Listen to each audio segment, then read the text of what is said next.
الله يصطفي من الملائكة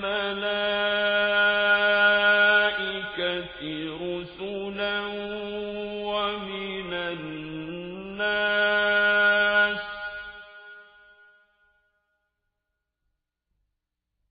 إن الله سميع بصير.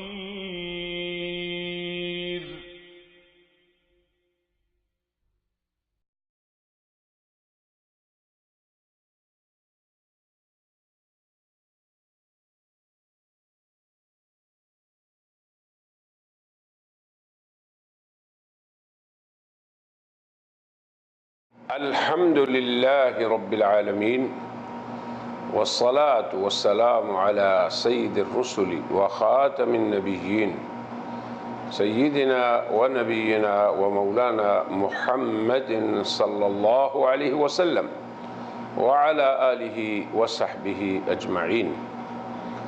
أما بعد فأعوذ بالله من الشيطان الرجيم. يقول الله عز وجل: الله يصطفي من الملائكة رسلا ومن الناس.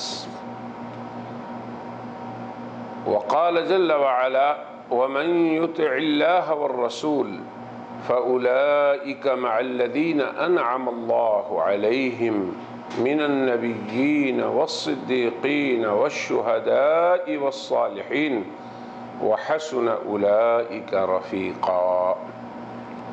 وقال النبي صلى الله عليه وسلم: الدين النصيحة. صدق الله العظيم وصدق رسوله النبي الكريم.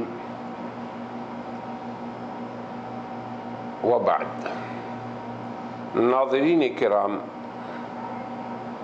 دین بھلائی ہے، اس سلسلے کا ہمارا یہ 13واں مقالہ ہے، جس کا عنوان ہے حضرت خاتم النبیین صلی اللہ علیہ وسلم کے بعد اجرائے نبوت کے قادیانی دلائل اور ان کی علمی تحقیق اور ردود و مناقشہ۔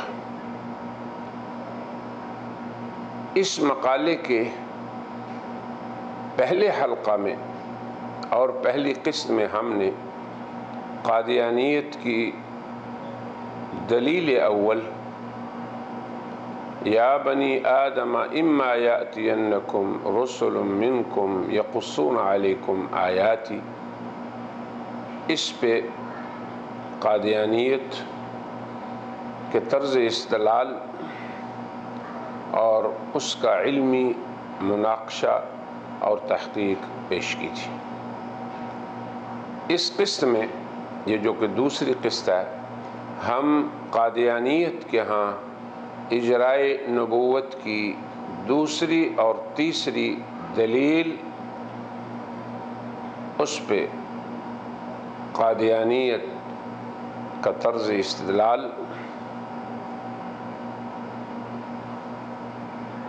اور علمی تحقیق و مناقشہ پیش کریں گے۔ قادیانیت حضرت خاتم النبیین جناب محمد رسول اللہ صلی اللہ علیہ وسلم کے بعد اجرائے نبوت پر استدلال کے طور پر دوسری دلیل یہ آیت قرآنی پیش کرتے ہیں: اللہ یصطفی من الملائکۃ رسلا ومن الناس۔ اللہ فرشتوں اور لوگوں میں سے رسولوں کا انتخاب فرماتے ہیں۔ وجہ استدلال یوں ہے کہ لفظ یصطفی فعل مضارع ہے جو حال اور استقبال پر دلالت کرتا ہے، تو اس آیت کا یہ مفہوم ہوا کہ اللہ تعالی رسولوں کو چنتا رہے گا اور وہ رسولوں کو چنتا ہے، یعنی اللہ کا رسولوں کو چننا حال میں بھی ہے اور مستقبل میں بھی ہوگا۔ لہذا رسالت کا دروازہ کھلا ہے اور نبوت کی بعثت ہمیشہ جاری رہے گی، اور رسالت کا یہ سلسلہ انسانوں میں بھی جاری رہے گا اور فرشتوں میں بھی۔ یہ قادیانیت کا اس آیت سے طرز استدلال ہے۔ اس کی تحقیق و مناقشہ کے طور پہ ہم کہتے ہیں کہ اگر یہ آیت حضرت خاتم النبیین صلی اللہ علیہ وسلم کے بعد اجرائے نبوت کی دلیل ہے تو پھر یہ تو رسالت عامہ ہے، اور مرزا غلام احمد کا دعویٰ نبوت خاصہ کا ہے، جس کی نظیر پہلی نبوتوں میں نہیں ہے۔ تو اب ایک عمومی رسالت کی دلیل مرزا غلام احمد کی خصوصی نبوت کو ثابت نہیں کر سکتی، لہذا جب دلیل دعویٰ کے مطابق نہ ہو تو وہ خود ساقط ہو گئی اور دعویٰ بھی باطل ہے۔ پھر ہم یہ بھی کہتے ہیں کہ مرزا غلام احمد کے نزدیک تو لفظ رسول ایک عام کلمہ ہے جو مجدد، محدث، ملہم اور رسول سبھی کو شامل ہے۔ پھر اس سے مراد نبوت ہی کیوں کر ہو سکتی ہے؟ وہ خود ایام الصلح مندرجہ روحانی خزائن صفحہ 419 جلد 14 میں لکھتا ہے، رسول کا لفظ عام ہے، یعنی مجدد، محدث، ملہم بھی رسول ہیں۔ اسی طرح وہ نور القرآن مندرج در روحانی خزائن جلد 9 صفحہ 444 پہ یوں رقم تراز ہے، عام لفظ کو خاص معنی میں محدود کرنا صریح شرارت ہے۔ لہذا ہم کہتے ہیں کہ اولاً مرزا غلام احمد قادیانی یا کسی بھی قادیانی کا لفظ رسول اللہ یستفی من الملائکۃ رسلا ومن الناس، اس آیت میں وارد لفظ رسول کو مرزا صاحب کی نبوت خاصہ میں محدود کرنا، یعنی یہ لفظ عام ہو اور اس کو خاص کے لیے آپ محدود کرتے ہیں، یہ تو بقول مرزا کے صریح شرارت ہے، کیونکہ قرآنی آیت میں تو کہیں ذلی نبوت، بروزی نبوت، امتی نبوت یا امتی رسالت کا ذکر نہیں۔ اس میں تو رسولہ عمومی رسالت کا لفظ وارد ہوا، تو اس کو مخصوص نبوت پر حمل کر کے پھر حضرت خاتم النبیین صلی اللہ علیہ وسلم کے بعد خصوصی نبوت پہ اس سے استدلال کرنا یہ کسی لحاظ سے بھی درست نہیں۔ تو جب دلیل دعویٰ کے مطابق نہیں ہے تو وہ خود بخود ساقط ہو گئی اور دعویٰ بھی باطل ہے۔ ثانیاً آیت مذکورہ میں لفظ استفاء، اللہ یستفی، اللہ استفاء کرتے ہیں، یہ لفظ خود بتا رہا ہے کہ یہ نبوت کسبی نہیں، یہ رسالت کسبی نہیں، یہ تو وہ ہے جو من جانب اللہ ملتی ہے، یہ وہبی رسالت ہے، جبکہ مرزا کی نبوت تو کسبی نبوت ہے۔ لہذا وہبی رسالت کی دلیل کسبی نبوت کی دلیل نہیں ہو سکتی۔ اب دعویٰ و دلیل میں عدم توافق کی وجہ سے دلیل ساقط اور دعویٰ باطل۔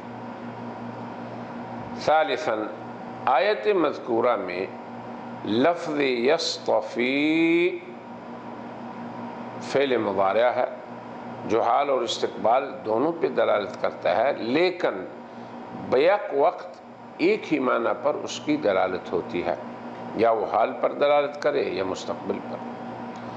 اگر وہ حال پر دلالت کرتا ہے تو پھر معنی استقبال پر دلالت نہیں ہوگی، اور اگر مستقبل پر دلالت کرے تو معنی حال پر دلالت نہیں۔ پھر یہ امر بھی یہاں پر قابل غور ہے کہ یہ آیت کریمہ تو جناب نبی کریم صلی اللہ علیہ وسلم پر نازل ہوئی ہے، مرزا غلام احمد قادیانی پر نہیں۔ اور جب یہ آیت نازل ہوئی اس وقت جناب رسول اللہ کی بعثت ہوئی، تو حق تعالی شانہ لوگوں کو یہ بتا رہے ہیں کہ نبوت و رسالت کی بعثت میں اللہ کی سنت یہ ہے کہ وہ رسولوں کا خود انتخاب کرتا ہے، وہ جسے چاہیں بطور رسول منتخب فرمائیں۔ تو جس ذات عالی نے اپنے سابقہ رسولوں کا انتخاب فرمایا، وہی رب تعالی جناب محمد رسول اللہ کا انتخاب فرما رہے ہیں۔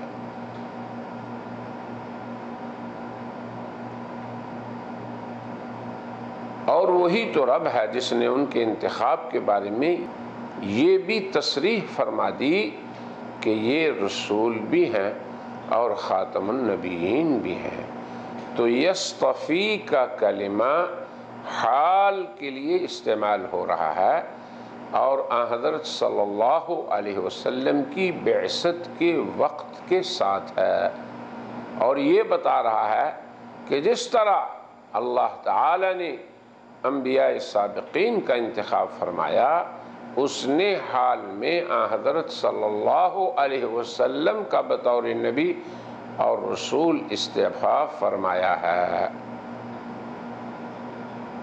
اور اس کا بیان بھی قرآن نے بتا دیا کہ ان کا استعفا بطور رسول اللہ اور خاتم النبیین ہوا ہے۔ تو یہ آیت اپنے معنی میں ان تمام انبیاء سابقین علیہ السلام کا جو اللہ تعالیٰ کی طرف سے منتخب شدہ تھے، اور جناب محمد رسول اللہ کا جو بطور خاتم النبیین صلی اللہ علیہ وسلم آئے، ان کے انتخاب کو بتا رہی ہے۔ اس آیت کا حضرت خاتم النبیین صلی اللہ علیہ وسلم کے بعد کسی کے استعفاء اور انتخاب سے کوئی تعلق نہیں ہے، نہ ہی آپ کے بعد اس آیت میں کسی کے انتخاب نبوت کا ذکر ہے، نہ اس بات کا ذکر ہے کہ اللہ تعالیٰ جس طرح پہلے نبیوں کا استعفاء کرتے رہے ہیں وہ مستقبل میں بھی اسی طرح انتخاب کرتے رہیں گے۔ اگر کسی کا انتخاب برائے نبوت اور استعفاء برائے رسالت اللہ کی طرف سے مستقبل میں ہونا ہوتا تو اس کی صراحت اور اس کا ذکر اور اس کا بیان تو پہلوں کے ذکر سے بھی زیادہ ضروری تھا کہ ان سے اس امت نے ملنا تھا۔ پھر بعد والوں کا زمانہ مذکورہ آیت کے زمانہ نزول سے مستقبل میں ہی تھا، مگر اس کا تو بالکل ذکر نہیں۔ اس کی مثال قرآن حکیم کی ایک دوسری آیت میں بھی ہمیں ملتی ہے۔ حق تعالی شانہ کا ارشاد گرامی ہے، كَذَلِكَ يُوحِي إِلَيْكَ وَإِلَى الَّذِينَ مِن قَبْلِكَ اللہ العزیز الحکیم۔ اے پیغمبر، اللہ غالب و حکمت والا آپ کی طرف وحی کر رہا ہے، اور آپ سے پہلوں کی طرف بھی وحی کرتا رہا ہے۔ اس آیت میں لفظ یوحی بھی فعل مضارع ہے، اس میں حضرت خاتم النبیین اور آپ سے پہلے انبیاء کی وحی کا ذکر ہے۔ یہ بعینہ ہی یصطفی کی طرح ہے، اس میں حضرت خاتم النبیین صلی اللہ علیہ وسلم اور آپ سے پہلے انبیاء کی انتخاب کی تصریح ہے، بعد والوں کا کوئی ذکر نہیں، نہ ان کے انتخاب کا ذکر نہ ان کی وحیوں کا ذکر۔ تو اس آیت کا معنی ہے کہ حق تعالی شانہ نے اپنے رسولوں کا جیسے انتخاب فرمایا اس زمانہ حال میں اور اس آیت کے نزول کے زمانہ میں جناب محمد رسول اللہ کا انتخاب فرمایا ہے، کسی دیگر کا نہیں۔ رہا مستقبل کی بات تو اس میں کسی کے انتخاب کا سوال ہی پیدا نہیں ہوتا، کیونکہ جن کا حال بیان ہو رہا ہے وہ خاتم النبیین ہیں، جن کے بعد کوئی نبی نہیں۔ آج اگر مرزا غلام احمد اپنے لیے دعوی نبوت کے طور پہ اس آیت کو پیش کرتا ہے جو آج ماضی کی حکایت ہو چکی، جس میں حضرت صلی اللہ علیہ وسلم کی دائمی بعثت فرمائی گئی تھی، تو یہ کسی لحاظ سے بھی درست نہیں۔ قادیانیت کو یا مرزا کو اپنی نبوت حالیہ کے لیے تو نئی آیت کو پیش کرنا ہوگا۔ سابقہ نبوتوں کا ذکر کسی طور پر اس کی نبوت کا یا مستقبلی نبوتوں کی حجت نہیں بن سکتا۔ لہذا ہم یہ کہتے ہیں کہ یہ آیت بھی قادیانیت کے لیے اجراء نبوت کی دلیل نہیں ہو سکتی، بلکہ ہم ان سے یہ بھی پوچھتے ہیں کہ جب تم نبوت کے دروازے کو بند نہیں کرنے دیتے تو بتائیے کہ بعثت خاتم النبیین سے لے کر 14 صدیوں میں مرزا غلام احمد کے ادعائے نبوت تک کوئی نبوت تمہارے علم میں ہے؟ اگر مرزا سے پہلے کسی کی بعثت نہ ہوئی تو پھر دوسرا سوال ہمارا یہ ہے کہ مرزا غلام احمد کو بھی 1 صدی گزر گئی، اس کے بعد ہی کسی نبوت کی بعثت بتاؤ۔ پھر ہمارا یہ بھی سوال ہے کہ تمہارے نت نئے آنے والے نبی جنہیں تم کہتے ہو کہ یہ نبوت کا دروازہ بند نہیں بلکہ تم اجراء نبوت کے قائل ہو، تو مستقبل میں بھی نبی آتے رہیں گے۔ سوال ہمارا یہ ہے کہ وہ کیسے ہوں گے؟ کیا ہر نبی ہر ملک کے اعتبار سے ہوگا، ہر شہر کے اعتبار سے ہوگا، ہر قریہ کے اعتبار سے ہوگا؟ نبوت کے جاری رہنے سے نبوت کے بھیجنے والے کے عمل کا کیا نتیجہ اور ما حصل ہے، اس کو بھی ذرا سوچ لیں۔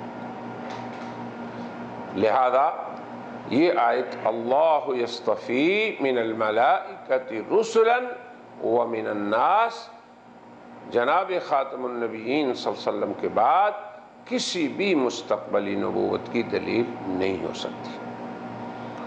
قادیانیت کے ہاں اجراء نبوت کی تیسری دلیل، قادیانیت حضرت خاتم النبیین جناب محمد رسول اللہ صلی اللہ علیہ وسلم کے بعد اجراء نبوت کے استدلال کے طور پہ تیسری دلیل یہ پیش کرتے ہیں وَمَن يُطِعِ اللَّهَ وَالرَّسُولَ فَأُولَئِكَ مَعَ الَّذِينَ أَنْعَمَ اللَّهُ عَلَيْهِمْ مِنَ النَّبِيِّينَ وَالصِّدِّيقِينَ وَالشُّهَدَاءِ وَالصَّالِحِينَ وَحَسُنَ أُولَئِكَ رَفِيقًا۔ جو کوئی اللہ اور رسول کی اطاعت کرے سو یہ لوگ ان کے ساتھ ہوں گے جن پہ اللہ کا انعام ہوا۔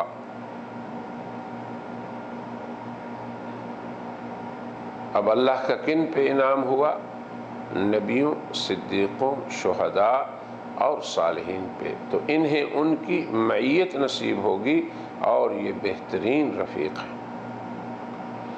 قادیانی اس آیت سے کیسے استدلال کرتے ہیں؟ وہ یہ کہتے ہیں کہ اس آیت میں اللہ اور رسول کی اطاعت سے امت محمدیہ میں نبی، صدیق، شہداء اور صالحین پیدا ہوں گے۔ تو جب مسلمان اللہ اور رسول کی اطاعت سے صدیق، شہید اور صالح بن سکتا ہے، جیسے کہ مسلمان بھی یہ مانتے ہیں، تو اطاعت سے نبی بننے کے کیوں منکر ہیں؟ اس لیے یہ آیت جہاں اطاعت سے صدیق، شہید اور صالح بنتے رہنے کی دلیل ہے، اسی طرح امت محمدیہ میں مطیع نبی بھی آتے رہیں گے۔ اس اعتبار سے یہ آیت حضرت خاتم النبیین صلی اللہ علیہ وسلم کے بعد بھی اجرائے نبوت کی دلیل ہے، مگر وہ بعد والے نبی جو ہیں وہ مطیع نبی ہوں گے، جیسے مطیع صدیق، مطیع شہید اور مطیع صالحین۔ تو جب یہ تینوں درجے ان کا حصول اطاعت اللہ اور رسول سے ممکن ہے تو نبوت کیوں کر ممکن نہیں؟ ہم یہ کہتے ہیں کہ اس آیت کے الفاظ اس نص قرآنی کے جو الفاظ قرآن کریم میں موجود ہیں ان پہ غور کیجئے کہ یہ آیت پوری صراحت سے یہ کہہ رہی ہے کہ اللہ تعالیٰ اور رسول کی اطاعت سے مطیع لوگوں کو انبیاء، صدیقین، شہداء اور صالحین کی رفاقت نصیب ہوگی، انہیں ان کی معیت حاصل ہوگی۔ ایسا نہیں کہ اللہ اور رسول کی اطاعت سے انہیں چاروں درجات حاصل ہوں گے۔ اس آیت میں لفظ مع یہ بتا رہا ہے کہ ان لوگوں کو ان حضرات کی معیت ملے گی۔ یہ نہیں ہے کہ یہ لوگ بعین ہی انبیاء ہو جائیں گے، مگر قادیانی کہتے ہیں کہ جب اطاعت سے صدیق بن سکتا ہے، شہید بن سکتا ہے، صالح بن سکتا ہے،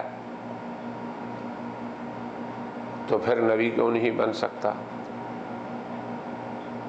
پھر اس کو اس آیت کے ساتھ جوڑتے ہیں وَتَوَفَّنَا مَعَ الْأَبْرَارِ۔ اس آیت میں یہ ہے کہ اے اللہ ہمیں ابرار میں سے بنا کر موت دینا، تو ایسے ہی یہ بھی ہے کہ جو لوگ اللہ اور رسول کی اطاعت کریں وہ انبیاء میں سے ہو جائیں۔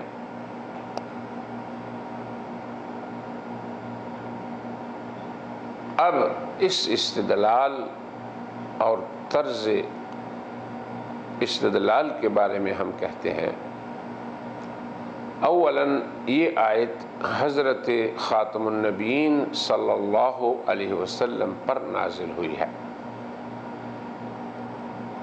آپ کے اصحاب کرام اس کے نزول کے شواہد ہیں، گواہ ہیں۔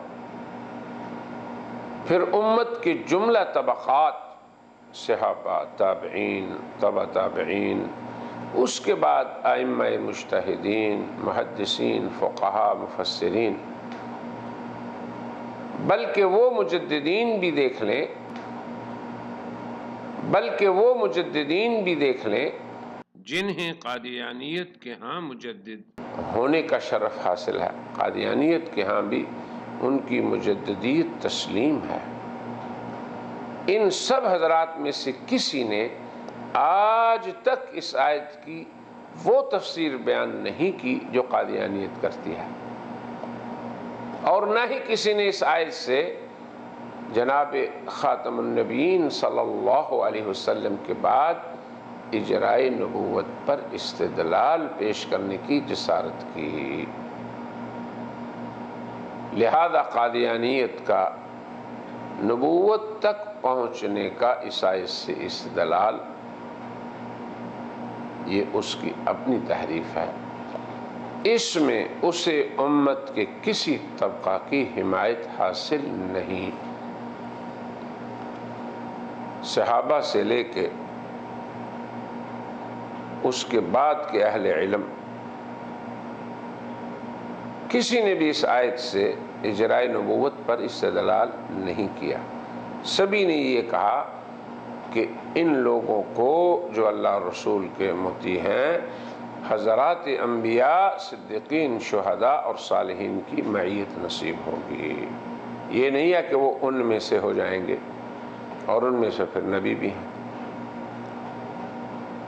چونکہ یہ آیت ہی بیان معیت کے لیے ہوئی ہے، یہ نہیں کہ یہ آیت اطاعت سے نبی، صدیق، شہید، صالحین بننے کو بیان کر رہی ہے۔ اس آیت کا موضوع سخن ہی نہیں۔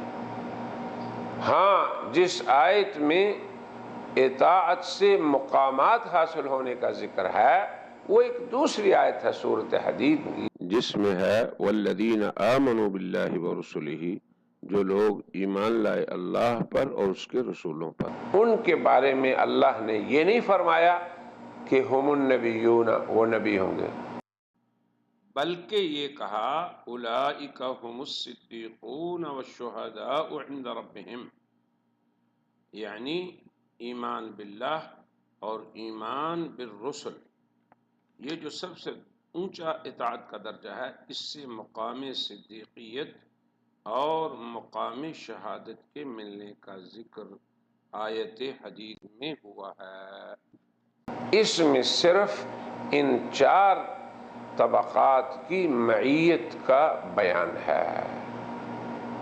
اب اس آیت سے قادیانیت کا اجراء نبوت کو ثابت کرنا، یہ اجماع امت سے خروج ہے، اور اجماع امت سے خروج بقول غلام احمد مرزا قادیانی یہ اللہ تعالیٰ کی، اس کے فرشتوں کی اور پوری انسانیت کی لعنت کا موجب ہے۔ یہ الفاظ ہیں مرزا غلام احمد قادیانی کے اجماع امت سے خروج میں۔ لہذا جب کسی نے اس آیت سے یہ استدلال نہیں کیا تو قادیانیت کو بھی یہ حق حاصل نہیں کہ وہ اس میں یہ تحریف کرے اور اس آیت کو اجراء نبوت کے لیے دلیل بنائے۔ پھر ثانیاً خود مرزا غلام احمد کے مشہور شاگرد لاہوری قادیانی گروپ کے بانی،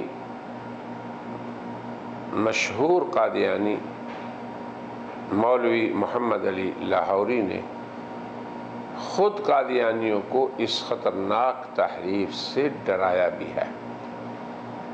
وہ منعم علیہ بندوں والی آیت میں لفظ نبی کے آنے سے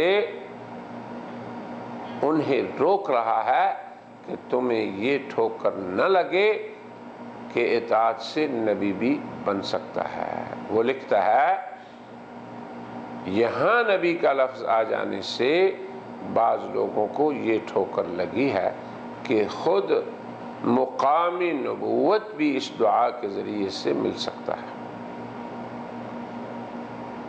اور گویا کہ ہر مسلمان ہر روز بار بار مقام نبوت کو ہی اس دعا کے ذریعے سے طلب کرتا ہے۔ پھر لکھتا ہے یہ ایک اصولی غلطی ہے، اس لیے کہ نبوت محض محبت ہے، اور نبوت میں انسان کی جدوجہد اور اس کی سعی کو کوئی دخل نہیں۔ ایک وہ چیزیں ہیں جو محبت سے ملتی ہیں اور ایک وہ جو انسان کی جدوجہد سے ملتی ہیں۔ نبوت اول میں سے ہے، پس مقام نبوت کے لیے دعا کرنا ایک بے معنی فقرہ ہے۔ گویا مولوی محمد علی کے نزدیک منعم علیہ بندوں کی معیت کی دعا کرنا یا منعم علیہ بندوں میں سے شمار ہونے کی دعا کرنا، جیسے کہ سورۃ الفاتحہ میں بندے کہتے ہیں اہدنا الصراط المستقیم صراط الذین انعمت علیہم، کہ ان لوگوں کا راستہ ہمیں دکھا جو تیرے منعم علیہ بندے ہیں۔ پھر وَمَن يُطِعِ اللَّهَ وَالرَّسُولَ فَأُولَئِكَ مَعَ الَّذِينَ أَنْعَمَ اللَّهُ عَلَيْهِمْ، منعم علیہ بندوں کی معیت کی بات ہو رہی ہے، تو وہ یہ کہتا ہے کہ منعم علیہ بندوں کی معیت کی دعا تو درست ہے، مگر نبوت کا مرتبہ پانے کی تمنا یا دعا کا تصور یہ گمراہی اور اصولی غلطی ہے۔ ثالثاً منعم علیہ بندوں والی آیت میں بیان شدہ ترتیب یوں ہے، اولاً ذکر ہے لفظ نبیین کا، پھر ہے صدیقین کا، پھر ہے شہداء کا، پھر صالحین کا۔ تو ترتیب یوں ہے، اولاً انبیاء، پھر صدیق، پھر شہداء، پھر صالحین۔ اب قادیانیت تو واو کو ترتیب کے لیے ہونے میں بہت زور دیتی ہے، تو یہاں بھی واو ترتیب کے لیے ہے، تو ان کے اس ضابطے کے مطابق گویا منعم علیہ یا اللہ تعالیٰ اور رسول کے مطیع بندے اولاً نبی بنتے ہیں، پھر صدیق بنتے ہیں، پھر شہداء بنتے ہیں، اور آخر میں صالحین بنتے ہیں۔ اگر ان کی واو کو ترتیب کے لیے جس پہ وہ زور لگاتے ہیں، یا عیسیٰ انی متوفیک و رافعک والی آیت میں، یہاں بھی پھر اسی طرح سمجھیں۔ لہذا ہم قادیانیت کو دعوت تعمل دیتے ہیں کہ اگر واو ترتیب کے لیے ہے تو یہاں پر تو یہ لازم آتا ہے کہ سب سے پہلے منعم علیہ بندے نبی بنے، پھر صدیق بنے، پھر شہید بنے، پھر صالحین بنے، مگر اس بات کا تو وہ انکار کرتے ہیں۔ لہذا ان کی ترتیب والا ضابطہ کہ واو ترتیب کے لیے ہے، یہ خود ان کے اپنے قول و قرار اور عقیدے سے ہی ٹوٹ گیا۔ لہذا یہ بات مسلم ہے کہ منعم علیہ بندوں میں سے اس آیت میں اول ذکر انبیاء ہیں، پھر صدیقین ہیں، پھر شہداء ہیں، پھر صالحین ہیں، اور اللہ اور رسول کے مطیع کو ان حضرات کی معیت حاصل ہوگی۔ یہ ہے آیت کا معنی۔ مگر قادیانیت اس سے اطاعت سے ملنے والی نبوت کو جاری رہنے کی بات کس وجہ سے کرتی ہے؟ اس کے پاس کیا دلیل ہے؟ رابعاً ہم کہتے ہیں کہ سورہ نساء کی یہ آیت معیت جو ہے، جس سے قادیانیت نے اجراء نبوت ثابت کرنے کی سعی حاصل کی ہے، وہ طاعت سے مذکورہ درجات کی معیت کے حصول کو بیان کر رہی ہے کہ اللہ اور رسول کی اطاعت سے ان 4 درجات والوں کی اے لوگوں تمہیں معیت نصیب ہوگی۔ اور پھر حق تعالی شانہ نے لفظ مع اس میں ذکر کیا، وَمَن يُطِعِ اللَّهَ وَالرَّسُولَ فَأُولَٰئِكَ مَعَ الَّذِينَ، یعنی یہ لوگ جو اللہ رسول کی اطاعت کریں وہ معیت میں ہوں گے انبیاء، صدیقین، شہداء اور صالحین کی۔ اور پھر آخر میں یہ بھی بولا وَحَسُنَ أُولَٰئِكَ رَفِيقًا، اب لفظ رفیق لا کے باری تعالیٰ نے یہ متعین کر دیا کہ اس آیت میں اللہ رسول کی اطاعت سے معیت اور رفاقت نصیب ہوگی، اور یہ بہترین رفقا ہیں۔ تو قرآن کریم نے تو مطیعین کو، اللہ اور رسول کی اطاعت کرنے والوں کو، نبیوں، صدیقوں، شہداء اور صالحین کی معیت کی بشارت دی ہے، اور پھر آخر میں فرمایا وَحَسُنَ أُولَٰئِكَ رَفِيقًا، کہ ان کی معیت بہترین رفاقت ہے۔ تو یہاں سے مطیع کا نبی بن جانا اس کا کوئی ذکر ہی نہیں۔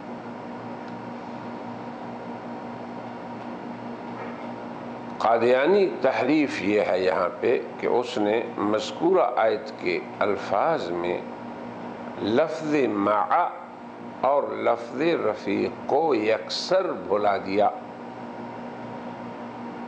اور یہ خود ساختہ تفسیر یا تحریف کی کہ اللہ اور رسول کا مطیع نبی ہو سکتا ہے۔ تو یوں قادیانیت نے قرآنی آیت میں الٹے معنی ڈال دیے۔ قرآن اس ہی الحاد فی آیات اللہ سے تعبیر کرتا ہے۔ پھر قادیانیت یہ بھی کہتی ہے کہ مع جو معیت پر دلالت کرتا ہے، یہ اپنے معنی کے لیے یہاں نہیں بلکہ یہ من کے معنی میں چلا گیا۔ لہذا اللہ اور رسول کی اطاعت جو کرے گا وہ نبیوں میں سے ہوگا، یہ نہیں کہ مع الذین انعم اللہ علیہم من النبیین۔ جو اطاعت کرے گا وہ نبیوں میں سے ہو جائے گا، صدیقوں میں سے ہوگا، شہداء میں سے ہوگا، صالحین میں سے ہوگا۔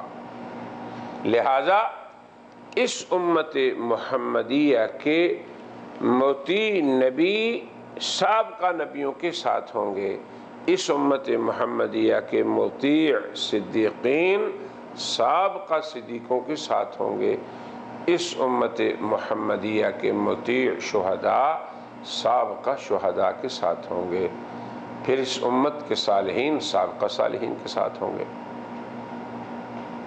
اور معیت و رفاقت جس کے بیان کے لیے یہ آیت نازل ہوئی، اور پھر پوری امت مسلمہ اصحاب رسول سے تاحال یہی معنی اس کا کرتی رہی ہے، قادیانیت نے اس اجماع سے یکسر خروج کر لیا، تو اس کا یہ عمل تفسیر نہیں تحریف ہے۔ آخر قادیانیت نے ایسا کیوں کیا؟ اس کا یہ اسلوب ہے کہ وہ ہمیشہ مسلم امت کے مسلمہ عقائد، دین کے ثوابت اور مسلمات میں تشکیک پیدا کرنے کی سعی کرتی ہے، پھر اس کے لیے وہ خود قاعدے بنا کر خود ساختہ ضابطوں سے انہیں علماء امت کی طرف منسوب کر دیتی ہے۔ اس کی بھی مثالیں ہم اپنے مقالہ اسالیب قادیانیت میں تفصیل سے بیان کر چکے ہیں۔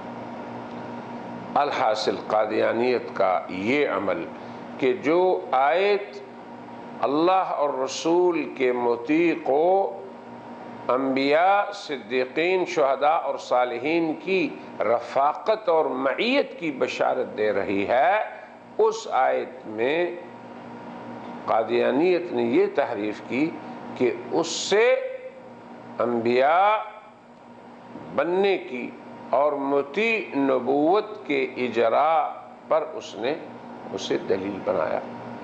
تو اس کا یہ عمل کئی علمی جرائم اور اخطاء پر مشتمل ہے۔ اولا یہ تفسیر جناب رسول اللہ سے لے کے امت کے کسی طبقے نے نہیں کی، تو اجماع امت سے اس کا خروج ہے۔ پھر قرآن کے الفاظ معیت و رفاقت پہ کھلے طور پر صراحت سے بیان کر رہے ہیں اسے، تو ان الفاظ میں اس نے الحاد اور تحریف کی۔ پھر مسلمان امت کا یہ اجماعی عقیدہ ہے کہ حضرت صلی اللہ علیہ وسلم کے بعد لا نبی بعدی، کوئی نبوت نہیں، تو اب اس عقیدے میں اس نے تشکیک کی سعی کی، اور وہ انسانیت جو قرآن و سنت کے بارے میں گہرا مطالعہ نہیں رکھتی، اس کی تضلیل کی سعی کی۔ اور اس کے علاوہ اپنی غیر شرعی عقائد جن کا تعلق کتاب و سنت سے نہیں، ان کے اس بات کے لیے اس آیت کو حجت بنایا۔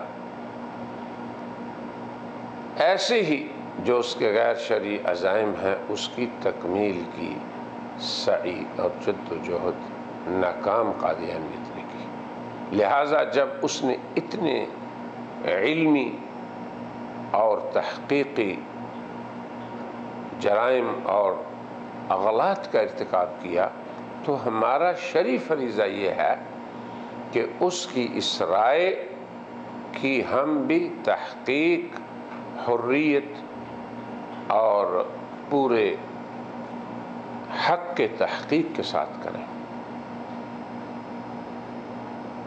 قادیانیت کے اس عمل میں اس نے اپنی حریت تعبیر کے حق کو استعمال کیا،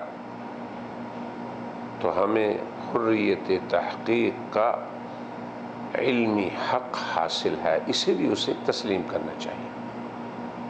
اب اس حق کو استعمال جب ہم کریں گے تو اولاً اس سے شرعی نصوص کا تحفظ ہوگا، قرآن و سنت کی نصوص جو ہیں وہ اپنے معانی اور مدلولات میں رہیں گی۔ ثانیاً قرآن حکیم کے جو مفاہیم ہیں ان کا بھی تحفظ ہوگا۔ ثالثاً مسلم امت کے ثابت شدہ عقائد اور ان کے مسلمات کی اس سے حفاظت ہوگی۔ رابعاً عمومی انسانیت پر جو لوگ بھی قرآن و حدیث کا مطالعہ کرنا چاہیں حق اور ثواب واضح ہوگا۔ خامساً قرآن و سنت سے ثابت شدہ صحیح عقائد کی تثبیت ہوگی، تبیین ہوگی، ان کا افصاح و بیان ہوگا۔ سادساً قادیانیت کے اس غیر شرعی عمل کی حقیقت لوگوں پہ واضح ہوگی، لوگ ان کے عزائم پر مطلع ہوں گے۔ ہماری غرض صرف خیر خواہی اور بھلائی ہے، کیونکہ نبی کریم صلی اللہ علیہ وسلم نے فرمایا الدین النصیحہ۔ پھر آپ سے پوچھا گیا کہ کس کے لیے؟ فرمایا اللہ کے لیے، اس کے رسول کے لیے اور مومنین کے لیے۔ اللہ کی کتاب کی درست تفسیر کرنا، اس کا صحیح بیان کرنا، یہ اللہ کے ساتھ نصیحت ہے۔ سنت رسول کا صحیح مدلول و مطلب لوگوں کے سامنے بیان کرنا، یہ رسول اللہ کے ساتھ نصیحت ہے، خیر خواہی ہے، بھلائی ہے۔ اور اہل ایمان کے سامنے حق کا افصاح و بیان، یہ مومنین کے ساتھ نصیحت و بھلائی ہے۔ اب یہاں پر یعنی اس آیت معیت میں حق اور ثواب کیا ہے، اس کا اظہار کرنا یقیناً انسانیت کے ساتھ خیر خواہی ہے، انسانیت کے ساتھ بھلائی ہے، پھر یہ قادیانیت کے ساتھ بھی بھلائی ہے، پھر یہ امت مسلمہ کے عوام کے ساتھ بھلائی ہے، ان کے خواص کے ساتھ بھلائی ہے۔ لہذا اس آیت کی درست تفسیر کیا ہے، اسے سمجھنے کے لیے اس کے شان نزول کو سامنے رکھنا ہوگا۔ اپنے آج کے اس حلقے کو ہم اسی گفتگو پہ ختم کرتے ہیں۔